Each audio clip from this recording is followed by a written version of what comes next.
A proposed Super League for a European football has collapsed within 2 days of being launched. On Wednesday, AC Milan, Inter Milan and Atletico Madrid joined 6 English clubs in pulling out of the big money project after a huge backlash from fans and football authorities. Let's hear from some Italian and Spanish fans. It's only for the rich clubs, and more money, and they have lots of problems now, and they want to make these for our own success, and they make money, and the millionaires have more money. And the small club, nada, niente, nothing. It's not good. I think that Barcelona would have to leave the Super League because it is a close competition between a few clubs. There will not be the excitement of seeing some clubs go up and others go down, so it remains very closed. It's just some millionaire clubs just to make money. This would have turned football, a sport that was born in the streets, into a sport of the haves and have-nots. It's indecent. I hope it never takes off. With all the real problems we have, with all these deaths in a year of pandemic that looks like we can't resolve, I think it's superfluous to speak about this, and more than anything to think about it. Joined now by Lord O'Neill, Jim O'Neill, former banker at Goldman Sachs and now a crossbench peer and former non-executive director of Manchester United. Thanks so much for joining us. It does look as though this whole system has collapsed, but presumably with your business hat on, you would commend clubs, normally any businesses, for looking for new markets when many are so strapped for cash. Not in the slightest executed or in an attempted execution of this style. In many ways, this rather blatant, badly thought out attempt represents a classic example of where business has gone wrong in the past 25 years or so, and it's very distressing to see it in the heart of football, especially with my own beloved club in the middle of it. It's really upsetting, and it's great news that it's fallen apart.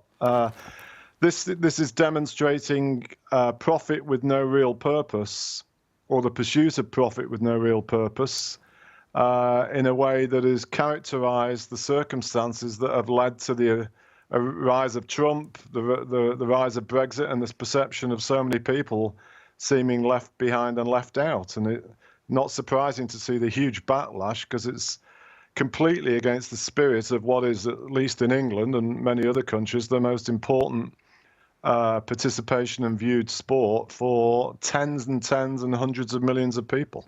So do you think the current owners who's signed up to this system can stay? For example, in Manchester United's case? Well, it's a very complicated matter. You know, I could spend hours discussing this, but I think that the question, as you ask, needs to be subdivided. It's as to whether they now think that their great master plan of extracting as much cash as possible has been curtailed, and therefore do they want to stay?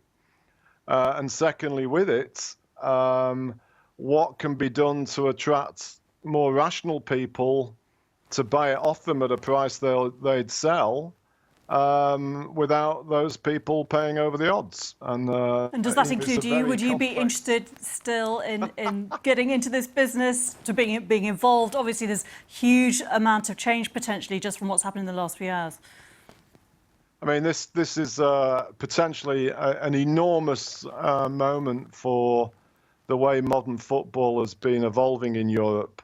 And there could be all sorts of connotations, and it needs to be thought through carefully. But I think it's pretty well known, hence your question, as to my belief that certainly Manchester United needs to make profit, but with a much better purpose, and resurrect the remarkable culture and history of the place and link it into its hourly and daily and weekly purpose. And I would be very happy to try and play my role. Is that slightly sentimental though, Jim? Because, you know, at the end of the day, these are businesses. You know, where do they go for new markets now?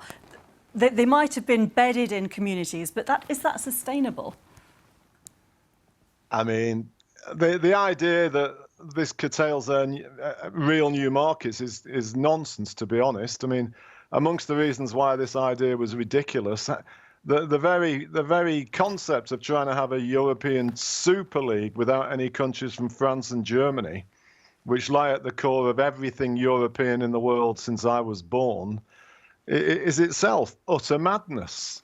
And then you're not even thinking about teams like Ajax of Amsterdam that have actually won the European Cup more than my own Manchester United. And 3 of the teams coming from England, who they can play happily twice a year for the rest of time, have never won the European Cup at all. So the end of this ridiculous idea doesn't mean the end of markets for football as a business.